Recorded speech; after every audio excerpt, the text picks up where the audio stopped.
Now, at this point, a lot of people ask, how is this pricing even possible? Well, let's pretend that this is one of the Wyndhams, like the Wyndham Cypress Palm that we looked at, and this is a very poor drawing of it, but they have to bring people into the condo, and they have pretty much three ways that they do it. Number one is through timeshare purchase, and timeshare purchases for a single week of ownership at the Wyndham is about $18,000, plus you're going to have maintenance fees that hover around $700. So that's one way they do it, and that's expensive because it's a deed for ownership, and there's legalities, and there's a lot of work that goes into. There's a lot of people that have to get paid, vendors that bring couples in there, enticements that they have to pay for. It's a very expensive thing, which is why ownership at that resort costs as much as it does. But then when we talk about Expedia and Travelocity, pay super close attention. Here's how we beat Expedia and Travelocity by up to 90%.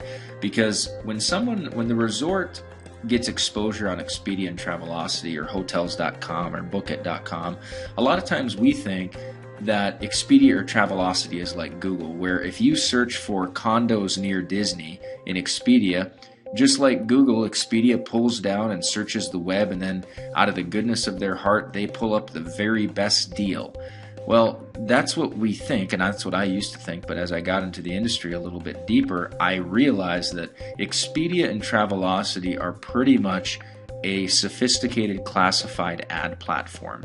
So what happens is when someone searches condos near Disney, Expedia goes down and pulls up the advertiser who paid the very most amount of money for exposure, and whoever paid the most amount of money gets the top spot. So what happens is this resort has to put in a six-figure plus contract to get exposure for all their resorts on Expedia, and what happens is the price has to increase to compensate for the advertising cost, which has to compensate for when you see the traveling gnome commercials during Super Bowls and during things. Those are millions of dollars that Travelocity and Expedia are spending for exposure, and the price just keeps escalating and escalating and escalating, so it's $5,000 by the time a consumer gets to go on that condo. But our travel club acts as like a super client, and what we have thousands upon thousands of hungry, avid, eager travelers.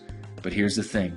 Inside our club, we pay $398 for the week up to $799 per week.